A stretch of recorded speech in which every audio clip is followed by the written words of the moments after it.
It's preparing.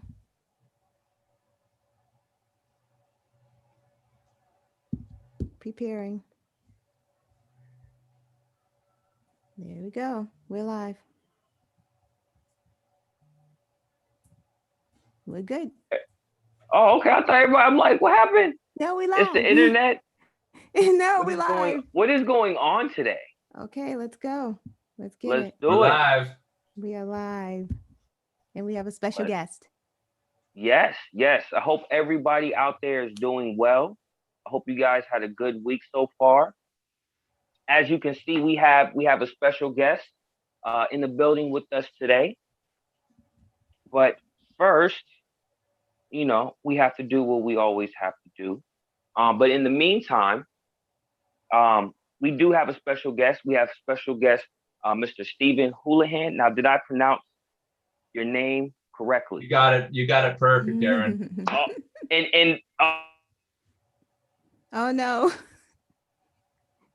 He's frozen in mid-stream. Come on, A pretty Casey. cool pose to be frozen in. That is not a cool pose. Anyway, welcome everyone. We do have a special guest. Are you back? Because I was about to take on. Come on, let's go. I You didn't know I was froze. frozen. I was Yeah, froze. you. Yes, Oh, sir. ah, well, anyway, thank you. I'm back. I'm unfrozen. We're having technical difficulties with the internet. No, I you I have are. frozen again. I am. Oh, You're good. Let's You're go. good. You're good. You're good. oh, I'm good. Yeah. Oh, okay. So we do have a special guest. As you see, we have Mr. Stephen Houlahan. But for everybody that's tuning in for the first time, thank you. We're a local online news show. We talk about local, national, and international news. I am your host, Mr. Casey. I'm Lana Quest, co-host.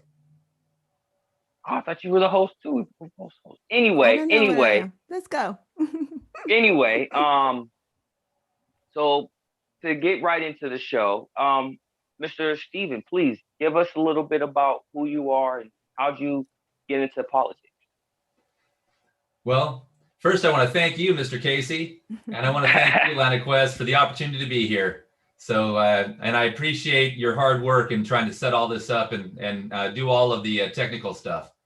So again, I'm Stephen Houlahan, and I am a candidate for California's 50th Congressional District. And so I've been a Santee City Council member here in my hometown. I served from 2016 till 2020. However, I am a registered nurse. I'm a working man. I go to work every day, and I've been a registered nurse for over 20 years. And so we're fighting this disease, this bug, COVID-19. And here in California, we're looking at reopening our economy in the next couple of weeks on June 15th. And I'm really looking forward to it and getting out there. Now, as far as my background, I've been an activist as well. And so I'm the president and founder of a group called Save Mission Trails. And we took on the fossil fuel industry over a decade ago. And we actually were able to be victorious in stopping fossil fuel infrastructure being built in our special park, very close to my home. And so this fossil fuel infrastructure never came to pass. And it was a $500 million boondoggle. And then when you fast forward about 8 years from then, the same company, Sempra Energy, a big Wall Street firm, tried to put more fossil fuel infrastructure in our town, and we stopped them again. And that was about another $500 million boondoggle. So I've been a warrior for environmental causes, and in addition to being a warrior for social justice, having marched with Black Lives Matters, and also have gone out and protested because I believe in equal rights for all. So again, a registered nurse, having been a councilman and vice mayor, an activist, but yet a father, a husband, and I coach youth sports. So there's just a little bit about me. You are Nice. well-rounded. Well-rounded. And Well-rounded. that's who we want to send to Congress. We want people like us, right? We don't want these. We'll get into those people later. Right, right. We'll get into them later. That's good. I'm gonna ask. You want me to go first? Yeah. Yeah, Okay. so we're going to get right into it. So take it away. Take it away. Yeah. So thank you again for coming. I follow you on Twitter and I love your tweets. Thank So you. yeah, you're welcome. So I had to do a little research on the 50th District of California. You guys have a lot of districts. So from what I gather, it includes East San Diego, North Inland San Diego County, and Southern Riverside. This has long been a stronghold for Republicans. Trump's ardent supporter, Darrell Issa, only won by a single digit his last election. What will you do to maintain the base and win crossover Trump voters against one of the wealthiest members of Congress? Well, that's a great question. And so, indeed, this is a David versus Goliath fight. But you know what? Those are the kind of fights that I like. And I've been successful in the past, and I believe I'll be successful in the future. And so, my strategy is about really opening up that tent. And first of all, we have to unite behind the Democratic Party. So we need to get all of our progressives and all of our moderates together because we're stronger when we're all together. However, we also need to do a lot of outreach for those no party preference voters, those that are kind of in the middle. And we really need to make sure that their voices are heard. But there's also a moderate Republican faction that's not quite so radical as those traitors from January 6th who tried to basically destroy our Constitution. Right. And so what we need to do is we need to have outreach to all. Now, when you look at the California 50th, only about half of the people even voted. And so voter registration is so important. And so when you see these, these heroes like Stacey Abrams in Georgia, who spent a decade registering voters and flipping that state, that is just brilliance, political brilliance. And so we need to reach out. We need to get all the voters, first of all, united. We have to reach out to others that are registered, and we need to register others. And so it's one of those approaches. For me, I'm a grassroots guy. So I'll be going door to door and talking to people. Every Monday, I do a Zoom meeting.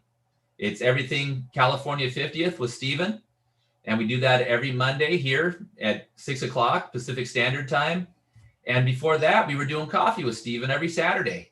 And so having these forums, having these dialogues are so important because that's what it's really about. We need to start having dialogue and stop debating on social media and just throwing daggers at each other. Right. So it's about dialogue, it's about grassroots, and it's about really opening up that tent and getting everyone together. Right. Right. Enough division, man. Exactly. So you touched a little about in the environment, and environmental racism is something that I follow a lot, but also there's climatic racism. People don't look at climate change as affecting people of color. However, the climate crisis hits people of color the hardest. Cities where Black, brown, and low-income people reside experience hotter temperatures during heat waves due to the lack of trees, lack of parks, or because they simply live near industrial facilities or highways, causing a disproportionate loss of Black lives. If you're sent to Congress, what are the things that you can introduce to help combat climate change and specifically the issues that Black and brown and low-income communities are experiencing in this crisis? An excellent question. And so we've had a tradition, unfortunately, throughout the United States of things like redlining and segregating populations, whether it was in the Jim Crow era or through the malicious and systemic racism that's happening in our modern society. And so we have to combat that immediately. And so first of all, we have to shine a light on it. So we need to make sure there's opportunities for people of all color, all races. But we also need to really help those that have been, in a way, have never had that opportunity by building up various businesses and such, and helping people to step up. And as far as areas that, there's areas where we can plant trees, we can do so much. But when it comes to Congress itself, it's really about money. We need to provide the funding. And so right now, everything's so tied up in these battles. For instance, the infrastructure bill that has been stalled in the Senate. We need to make something happen. And so today, the Republican Senate, the senators of that faction, they put forth an infrastructure bill that it doesn't quite get there. Now, it seems that the president's willing to work with them, but they really need to meet halfway. And then what we need to do is we need to use those finances to help these areas of town. And so, for instance, I've worked with what's called the San Diego River Conservancy. And so we've actually been working at a local level to try to help these underserved communities, by bringing in, and redoing the pavement areas and putting trees in and moving that money. And so we've moved hundreds of thousands of dollars over to where underserved communities exist. And, sometimes it's working on where there's storm drains and fixing all that infrastructure, providing parks so that when it is hot, providing cool zones, because here in San Diego, it gets hot here too. And so it's so important. It's so important so that we make sure that everybody is served, but we also reach out to those underserved communities. But when it comes to Congress, when I'm in Congress, is providing that financial help. And so right now, it's about getting that infrastructure bill through. We want to work together. We'd love for it to be bipartisan, but they have to budge. And so, when it comes to when you're doing negotiations, Biden, president, he's coming at $1.7 trillion. Republicans are coming in about $985 billion. So where's the middle? So everyone's talking about working together. Let's get somewhere about 1.3 trillion, $1.4 trillion, and let's make this happen. We need it. Wow, I mean, just think like simple things like can fix the climate crisis, especially in those low income. You mentioned cooling stations, like something as simple as a cooling station, and parks and planting more trees. Like stuff is, but it takes money, and that's the function of the federal government. We need to stop the gridlock, and let's get the money to those communities. Right. Perfect. Last question. So California has a progressive reputation. However, underneath the reputation hides a history of some anti-Black sentiments, from the murder of Stephon Clark to involuntary sterilization that happened from the 20s to the 70s. Black people are finding themselves disenfranchised and struggling to find work and equal opportunities. When sent to Congress, what can you do to break down some of the barriers of systemic oppression to give equal opportunity and justice for all? Well, there's a lot of history of things having happened, and we absolutely need to move forward.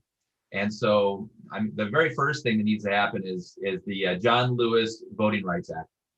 We need to stop this disenfranchisement that's being that's pervasive across the country right now. And unfortunately, it seems like one side of the political spectrum doesn't feel like they can win anymore. And so what they're doing is they're trying to disenfranchise voters. And it's just wrong. It's simply wrong. So we need to stop this disenfranchisement, and we need to make sure that we stay true to the Constitution. And the Constitution is that, that it's a representative democracy that people get to participate. And so this is very important, because then what we can do is make sure that everyone's voices are heard. Now, as far as forced sterilizations in the 20s to 70s, I'm a nurse, and that's despicable. That's despicable. A woman's right to choose and a woman's right to make decisions with her body is absolute. And so it's not that I want anyone to terminate a pregnancy. I would prefer to provide the resources so that individual wouldn't have to make that very difficult choice Right. based on a financial decision. But Right. if it's a social decision and that woman wants to make that decision, that's her decision to make, not mine. And no man should be making that decision. And that's wrong. Right. Now, as far as a forced sterilization, that's absolutely inappropriate and should have never happened. And I denounce that. I would denounce racism, from the highest peaks and from Congress and from the Capitol. It's wrong because we are all created equal. And that is the truth. Now, as far as what's happened in the past, I think California has been very progressive. However, we can still do more. Right. We can still do more. Right. And so we have to continue to reach out to the underserved communities. For instance, when you look at vaccinations for COVID, we need a strategy to make sure that everyone is getting the correct information and make sure that they have access. Some people can't take the day off. So the organization I work for actually sent nurses out on boats out to the cruise ships and vaccinated the staff on the cruise ship. Wow. Wow. I mean, so that's, we need to have solutions like that. Right. I was reading today about these influencers on social media. They were being paid thousands of dollars by these firms, these foreign firms. And when we looked into it, it went all the way back to the Kremlin. So Wow. we need to be influencers like you. And what I've been trying to do as well, we need to be micro influencers, and everyone needs to get out there and get that information out because it's so important to get vaccinated, and it's so important to make sure people can vote, and it's for our health, it's for our best interest. So much we can do. Right. But in Congress, the number one thing, John Lewis Voting Rights Act, it should have never been gutted by the Supreme Court in 2012. That was wrong, and so we need to move forward. Yes, we do. Yes, we do. And the Floyd bill. Mm-hmm. Guess at some point that'll move forward as well. Who knows? Right. What do you have, Casey? Well, awesome. So kind of picking up from where you kind of were speaking on women's rights and things like that. My first question is the conversation around abortion and Roe v. Wade has picked up, and next year the Supreme Court has picked up a case around it. As a man, how will you explain and convince other men that women's choice is important and it's something that they need to know more about? How will you kind of get that message across? I've been a nurse for 20 years, and I've been working with nurses and working in healthcare. And it's so important that we don't go back to the 40s and 30s when abortion was such a taboo thing that so many women lost their lives because of going to these back alley surgical centers and having these procedures done in an unsafe, unsterile manner. So we need to make sure that we follow the science and we make sure that women are safe. And so how many parents at that time who had put that stigma upon their daughters lost their daughters? Right. As a father, I have an 11-year-old son. I don't have a daughter, but if I did, I could only imagine how horrible it would be to lose her. And so it's so important that we have open communication. Now, as a man, although I'm a nurse, I can try to understand, but I'm not a woman. And so women's issues, I can do my best to try to understand them, but no man should be trying to tell a woman what to do with her body, especially because it's really her decision.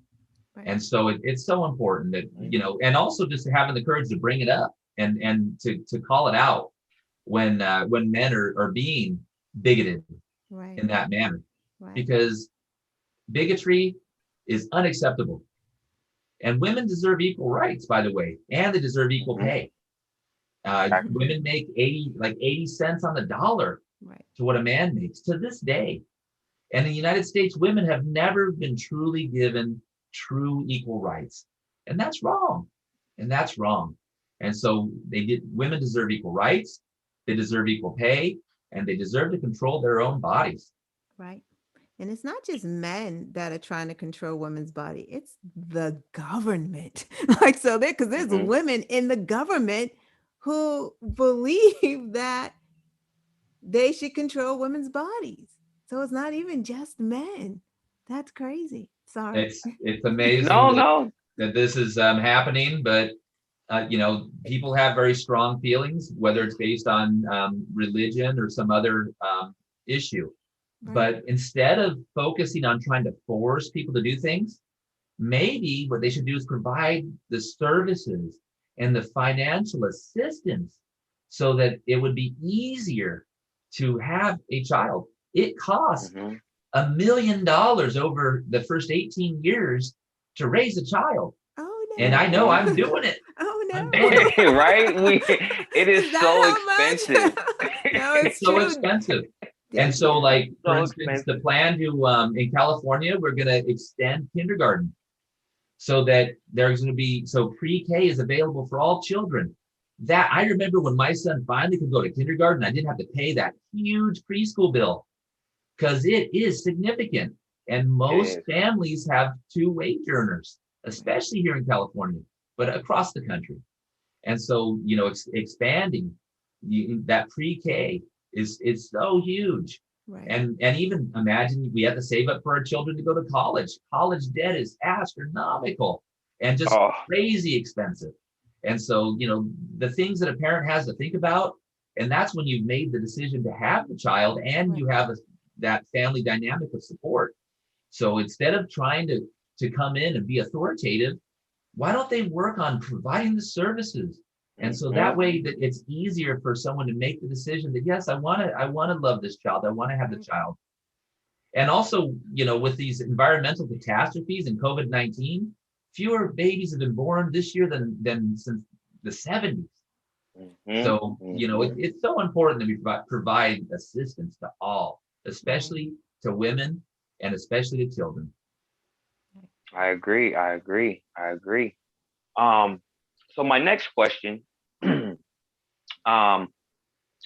now the country's kind of is chaotic. It's kind of splitting down the middle. And when I was trying to learn more about you, I was going on your website, trying to do some research. I saw something that I haven't seen before. And so I was like, this is very unique. And when I was talking to Lana about it, she was like, wow, I've heard that either. That's different. And so um my question is, right now the country is splitting um in two. And people are disagreeing on many issues.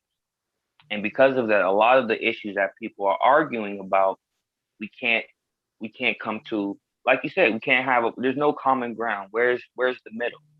Um, if elected, how will the promotion of tolerance help situations that people are facing when it comes to disagreeing and not, again, like you were saying, that not having that middle ground. So how will that help, or how will you explain that to other people so that they can understand and, you know, again, like you said, move forward? Well, we find ourselves in these situations of debate. And so we can have a debate, but if both sides are immobile, then the debate is useless. Right. And so what we need to do is we need to back off and have dialogue. And dialogue over computer systems like we're doing now, we're finding a way. But as the country opens up, we really need to have these dialogue circles, and we need to really be in person. It's so easy to get on a keyboard and say, I hate you, and I'm going to go get you. I'm going to do Right. this. I'm going to do that. No, you're not. Because if people were going to do what they said on a keyboard to me, they would have already gotten me, but they're not. So it's not real. All those threats and all that talk, it's somewhat, it can be used for good or it can be used for bad when it comes to that. But when you get into a dialogue circle and you're actually somewhere where you're with, you're present, information can start to exchange. And really the person on the right and the person on the left can actually find common ground. Right. For instance, a very conservative man and a very liberal man, they both may be fathers. And so maybe starting with finding that common ground, can open up that dialogue. And so we need facilitators to open up that dialogue. And what we found is when it comes to politics, a lot of times they don't want that dialogue. What they want is they just give you sound bites and tell you what to do. Right. And so whether it's, gun rights, if anyone wants to do anything about guns, then they're a liberal and they're crazy. It's like, where's the dialogue? Yeah. Where's the dialogue? Yeah. And so it's so difficult when it comes to, some people believe that Black Lives Matter is a terrorist group. What? Right. It's a statement. So, I hear these things. I'm like, what do you mean? It's not, when we have all these things, that are just on the internet alone. I was reading that people believe that what happened on January 6th in the Capitol was done by liberals. Right. How is that possible? In MAGA hats and waving Confederate flags, like. So yeah. So when you get in person and you break down those, that screen boundary, maybe you can start to have some dialogue. And so that's what I've always done. I'm a grassroots guy. I go door to door. COVID makes that a challenge, but we're getting to the point where a lot of people have been vaccinated. And so we can start to have that dialogue again. You've seen some of my social media. I've just been trying to ask the questions. And even that at this point has been really challenging for some to accept. So we have to get together. We have to have a dialogue because you know what? At the end of the day, we're all Americans. We're all part of this country together. There's so much misinformation coming from outside sources and from inside sources.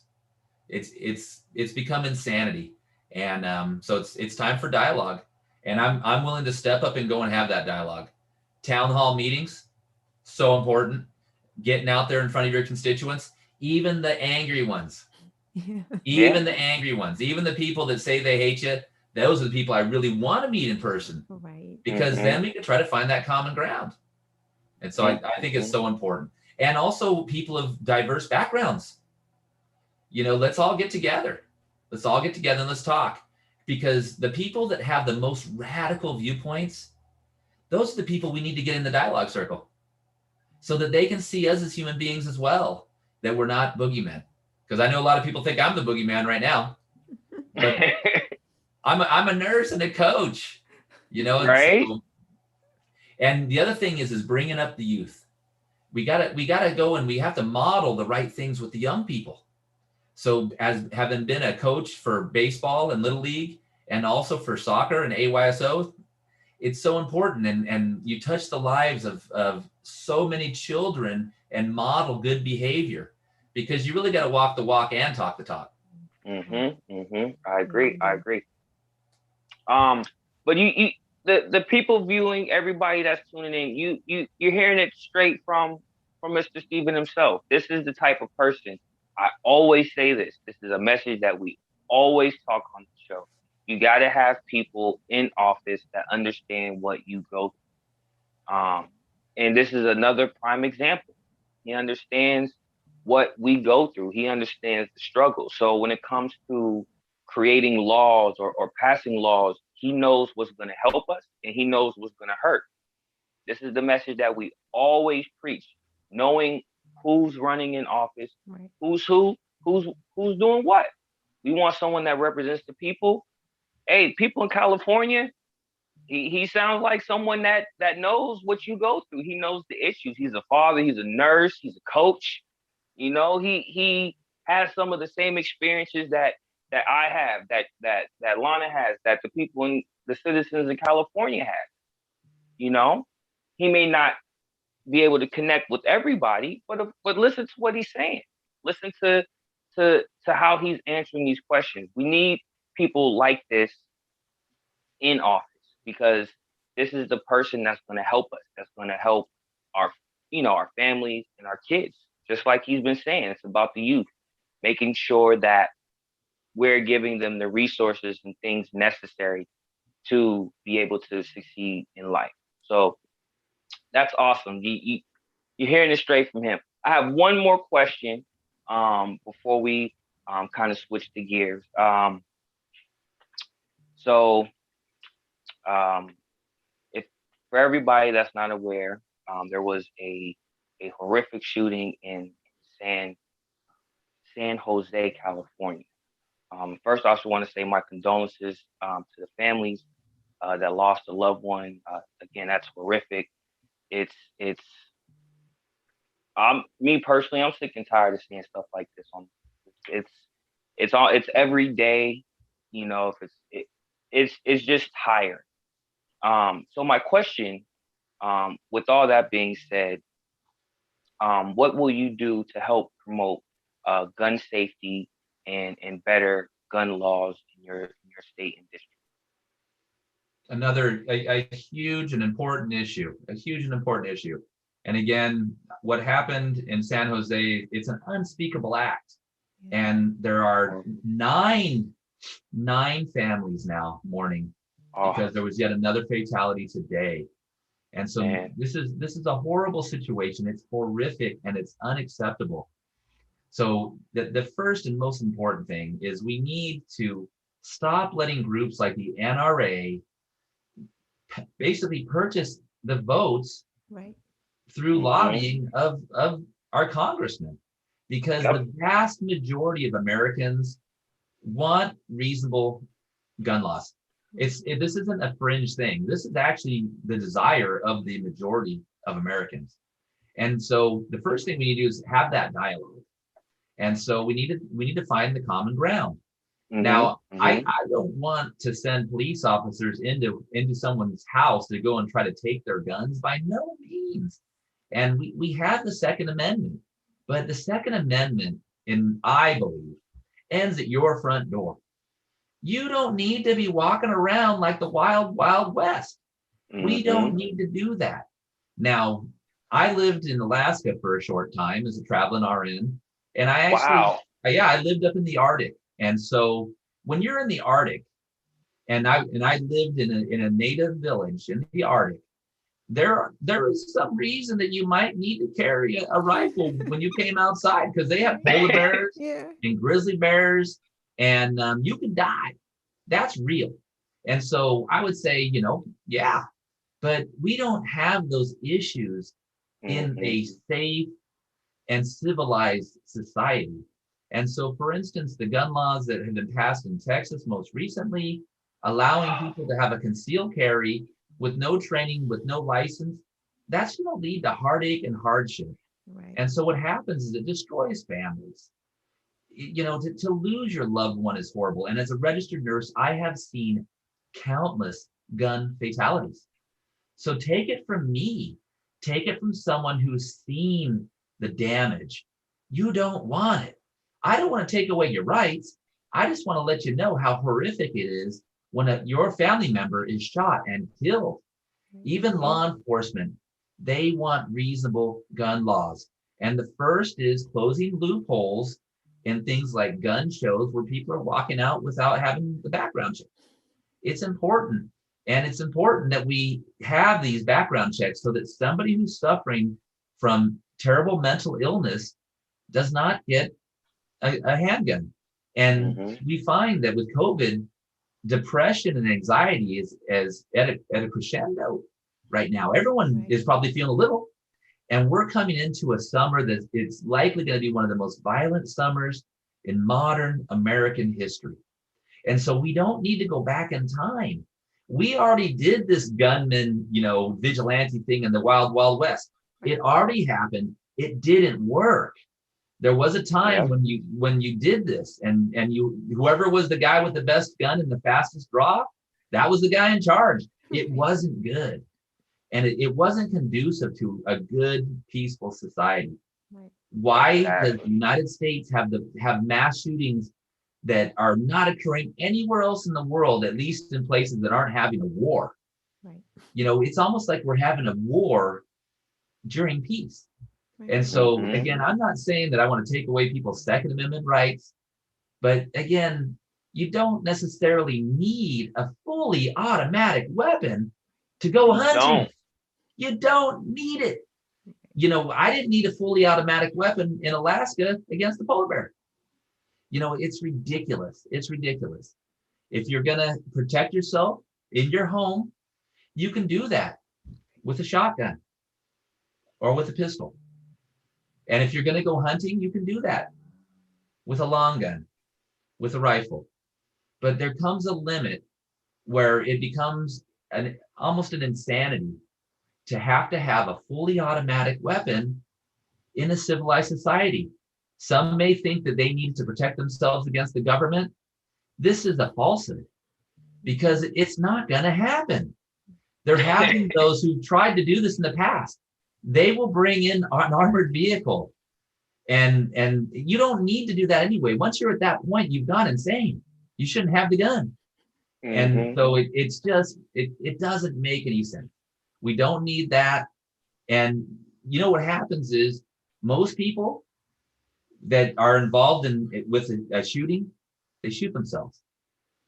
They shoot themselves. Most men who have a gun, when they buy that gun, the highest likelihood of who they're going to use that gun on is themselves. And that is scary. So we need to reach out also for mental health care for everybody. We should be trying to provide, you know, those therapists.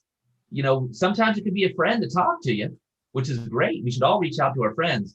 But when you need that professional help, it's so important because, like I said, the most common injury is you shooting yourself.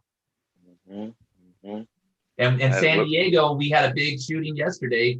So not only was it happening in San Jose, we had a gunman who ended up out on the freeway in a standoff with SWAT. And it shut down the entire I-5 corridor, which is the freeway that goes from Mexico to Canada. And so nobody could get to work, you know, and the gunman eventually shot himself and he did die. So just like I said, the most likely person to die is yourself. Wow. That's crazy. I didn't hear about the gentleman on the highway. That's wow. And the man that went to San Jose, he had been threatening to kill those coworkers. He talked to his ex-wife about it a decade before. Wow. A decade before he talked about doing this. And so, you know, we need to try to find this. But really, to tell you the truth, I believe the most important aspect is really touching the minds and the hearts of children so that they don't go out there later on and think that nobody ever cared about them. Right. That nobody ever was there for me. And that's why I think youth sports is so important. You know, Big Brother organizations. That way we can try to work with children, because this is a problem we're going to still endure for a decade, no matter what. Right. The guns are already out there, by the way. Right. Right. And it's good to be able to talk to someone. That's another thing that we promote on the show as well. Positive mental health. You know, there's nothing wrong with trying to better yourself, you know, or talking to someone, like you said, who's a professional, you know, just trying to get rid of that stigma around mental health disabilities. They're people too, you know, they have feelings and emotions. It's just, it may come out different, you know. But yeah, mental health and being able to talk about what's bothering you is we definitely promote that on the show as well. So thank you for that. Thank you. And May is Mental Health Awareness Month. Yes, this it is. Mental Health Awareness Month. So it's so important. And mental health isn't just about people being schizophrenic and homeless. Right. We all have to make an appraisal of our mental health, because COVID has really changed our lives. Yeah. It absolutely has. It has. Well, thank you. That's the question portion of the show. We have a little more to go. So I'm going to pass the mic right over to Miss Lana Quest. Yes. All right. Sounds great. I love lightning round. Lightning round, lightning round. Bring it on, lightning All right, round. I like it. let's go. All right. One thing that annoys you the most. One thing that annoys me the most is intolerance. That is so annoying to be intolerant of each other. It is. It's no good. Are there male ladybugs? Of course there are. Of course there are. There's male ladybugs and there's female ladybugs. That's right. And ladybugs are wonderful for your garden, by the way. We love ladybugs. And they're beautiful. Yeah, Yes, they are. Your favorite movie? Wow. Well, one of my favorite movies is Braveheart because Nice. I was actually born in Scotland. And I know a lot of people, there's a lot of controversy about, the star and all that stuff. But William Wallace was the actual man, William Wallace. I think that he was a true leader. He was a civilian and a servant leader for the Scottish people, and he rose up and so he fought injustice. So Nice. Braveheart, William Wallace. All Let's right. go. Good movie, by the way. It was a good movie. Your least favorite movie? Well, that's a tough one. That's a tough one. I kind of take movies with a grain of salt. Least favorite movies. I think I watched a movie recently. It was a Keanu Reeves movie. I don't know if it was like a Jack Reacher or something. And I mean, from beginning to end, they never stopped fighting. And I'm a martial arts guy. I train in martial arts every day.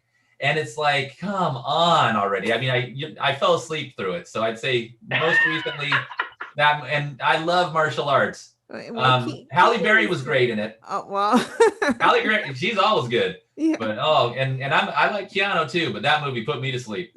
John Wick is the movie. John Wick. Oh my gosh, John Wick put me to sleep. All right. If you could talk to the president right now, what would it be about? Wow, it's so many things. So many things. Well, today when I posted, or the post that will go out today, was a message directly to Senate Republicans and to the president himself. I doubt he actually will watch it, but I hope he does. And it's about the infrastructure bill. And so I really want them to come to a conclusion and soon. And so although I think that $1.7 trillion is probably a highball bet, because if as a negotiator, I would want to go a little high. And I think the Republicans are going a little low. Right. And so I think really that they really could negotiate and actually do something for once. So, and I think that the COVID relief bill, although it went through with reconciliation, we needed that bad. Right. But let's get an infrastructure bill and let's get those electric charging stations across the country. Right. Let's fix the bridges before they fall down. Yeah. And you know what? Let's get high-speed internet for everybody, especially for our minority community, so that they can, be in line with everybody else, because it's only fair. Right. Favorite cartoon growing up? Ooh. Say again? Favorite cartoon growing up? Favorite cartoon growing up? Quite a few of those. I think some of them are a little more violent than I thought now that I watch my kid watching them. But I always liked Bugs Bunny. I always felt like he fought against injustice, even though there was always a hunter trying to shoot him. There was always somebody trying to take advantage of him. Right. Someone trying to dig up his rabbit hole to put a freeway through. So sometimes I just laugh about it because it was political satire back before we even knew it. Yeah, that's right. It is true. What's up, Doc? Right. Yeah. Name a mistake in life you wouldn't mind making again. Wow. Well, I'll tell you what. I didn't actually plan on being a father, and it's been a blessing. I became a father kind of at a later age. I was already in my late 30s, and so what a beautiful mistake it was. Yeah. And so sometimes we don't really think about that, or when you're in your 20s and your early 30s, you're like, I'm never going to have kids. I want to have this lifestyle forever. But you know what? I love fatherhood. I love being a husband. So best mistake I ever made in my life. Oh, that's nice. Love it, love it, love if it. if you could come up with a cure for any disease, which disease would it be? Well, I would say intolerance because that's a terrible disease. It is a terrible disease. But honestly, at this point, we have a vaccine for COVID-19, but we don't have a cure. Right. And COVID-19 is going to be endemic. It's going to continue. It's going to mutate. We're going to need to get vaccinated every year. And so with what's going on right now, I would have to cure COVID-19. And because right now in like India and parts of the world, people are dying in mass, and it's not over. It's absolutely not over. Last question. If you could change any current bill, law, legislation, which one would it be and why? Well, I already told you about the equal rights, so the Voting Rights Act for John Lewis, it was gutted in 2012. Right. It's got to come back. Right. It's got to come back. Absolutely. And so it's so important because what we're finding is, across the nation, unfortunately, the Republican Party is trying to disenfranchise voters. Yeah. And so we can't go all the way back to the Jim Crow era. It's just not right. And again, it's gutting the rights, not only for minorities, but also for the youth and the elderly. Right. It's making it less accessible, causing people, and all in a false pretense of a voter fraud that never happened. It's so incredibly sad. Right. The people that are trying to take away your right to vote because they say mail-in voting is fraudulent, they all voted by mail. Right. They all voted by mail. So how terrible. Shame on them. Right. Shame on them for not practicing what they preach. So yeah, let's make sure everyone has the right to vote. And so that way we're not disenfranchising. And so that way we go in the direction that the people want. Right. And believe me, we need a two-party system because it's a checks and balances thing. Right. And so if the Republican Party continues to implode, then they're gonna have to go away. There was another party before that. It used to be the Whigs. There used to be a different political party called the Whigs. It was Democrats and Whigs. Before that, there was the Federalists. And so there's been other parties throughout history. And I was really very partial to the Reform Party of the 1990s. Mm-hmm. It fell apart, but I wanted reform in government my whole life because we really need it. And then going all the way back to Theodore Roosevelt, he broke away from the Republican Party and started the Bull Moose Party. Right. It was actually founded on real conservatism of conserving the environment. He was a big time environmentalist and also being fiscally conservative. And right now we find we don't really have anybody who's fiscally conservative. Right. When the Republicans are in, they spend. When the Democrats are in, they spend. Yeah. Right now is the time to spend. Don't get me wrong. Right. We need to spend, but we need to not be earmarking and letting all that money go to corrupt causes. That's why there's the breakdown between the parties in the first place. Yep. So there you go, Stephen Houlahan in a nutshell. I love it. That was awesome. Everybody out there, again, everybody in California, you heard it. You heard it from the man himself. He's for the people. He's of the people.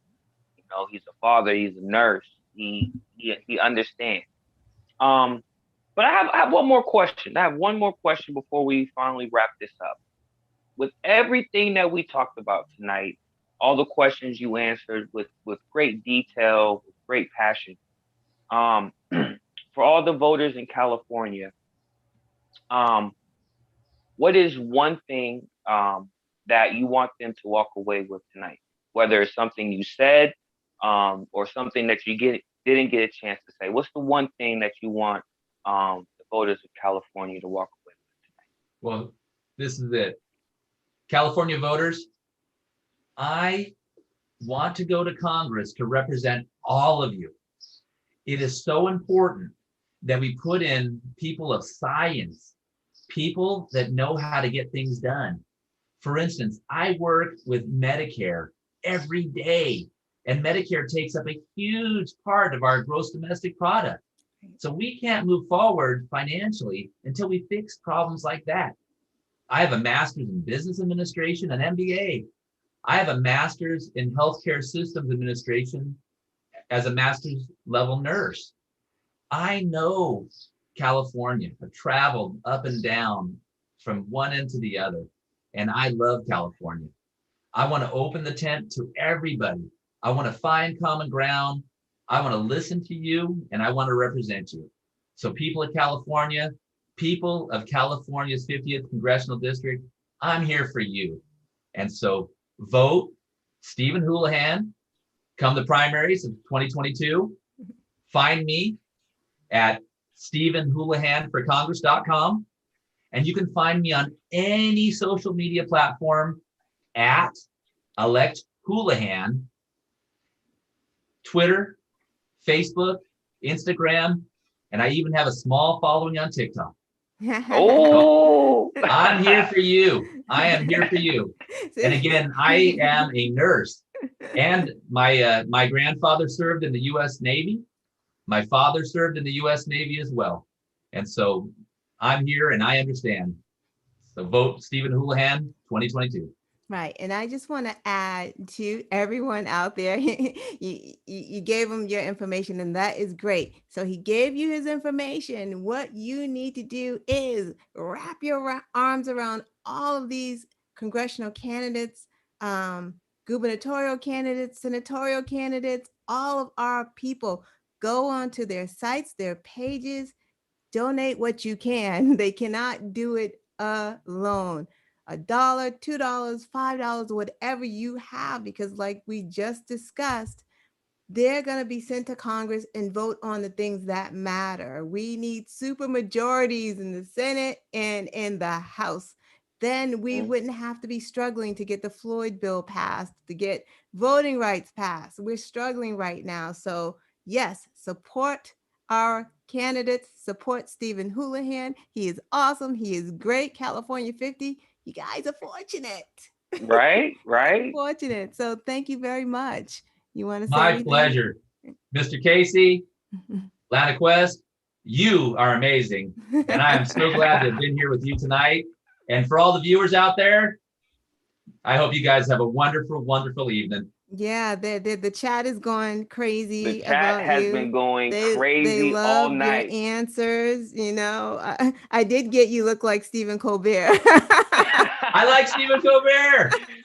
Hey, and I've been made fun of my whole life. I'm Nurse Houlahan. So if you ever seen MASH, you know, I've been called Hot Lips All Houlahan, right, that Major is right. Houlahan, That's all right. of that stuff. And it's okay. We should have a little fun with politics. It shouldn't be all doom and gloom. We have Right? to. So thank you so much. Casey, do you want to say anything in closing before I end it? This is what we do. Yeah. We find the people that represent the people and we present them to you guys because we care. We care about you. We have families. I'm a father. She's a mother. Mr. Steve Houlahan, he's a father as well. We care. We care about the communities that we live in. And we want the right representation. For everybody in California, this is in the 50th district. I think he's the right representation, you know. I'm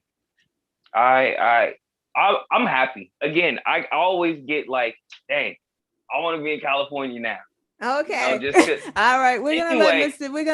Houlahan go. We're Yes, gonna close out the yes. show. Casey, stay there. Thank you again. Thank you. Thank you, Bye-bye. guys. Have a great one. See you on Twitter. Yes. See you on Twitter. Bye-bye. Casey, stay. Okay.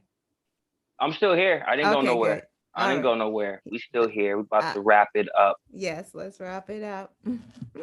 Anything you want to tell the viewers before we actually go? Thank you guys for showing up. Yeah, now I can hold my arm up because oh my god, it is like tingling and burning and throbbing. I try not to be holding it up. Yes, I had a fight with a knife and an avocado and cut up a tendon. So I'm having surgery in the morning. So That's my story. We'll talk about that next week, or maybe we won't. Yeah. We have a surprise guest next week, guys. Come Yeah, we back do. next week. Come We back have we're next having week. this is our Usual first back to suspects. back. Yes. Yes, yes. Come back. So thank you guys. The chat was on fire. Thank everyone for tuning in. That was a great interview. Stephen Houlahan is really cool. Yes, he is. Yes, he is. He's for the Yeah. people. And again, all the links to his website, his social medias, we'll definitely have that in the description after the show. So if you can, please, $1, $2, $5, donate anything you can. Everybody that we've interviewed so far represent the people. And unfortunately, the way the system is set up, they need money to win. They need money to place ads and do what they have to do. So whatever you can, please donate. Yes. Other than Yes. that, have Yes. a Yo, hi. Well, awesome. you know what? I want to say hi. Brent did stop by. Brent Heinrich. Oh, He is in the chat. Y'all go to his Twitter site too. He needs help too. Grassroots. yes. Thank you, Mary, for coming. Michelle, thank you guys. I think I saw someone else in there. Thank you, Keiko. Thank you, Janet, for coming. Whoever else is in here, and I missed you. Thank The you, usual everyone. The suspects. usual Thank you. You suspects. guys rock. Yes, You thank you guys rock. guys. You definitely helped make the show go. Without you guys, we couldn't do what we do as well as we do. So thank you, thank you. Please tune in next week. We do have a Yes. special guest. Have a awesome rest of the week and a long weekend. Enjoy, Yes. relax, Bye, recoup. guys. We'll see y'all next week. Bye Peace. bye.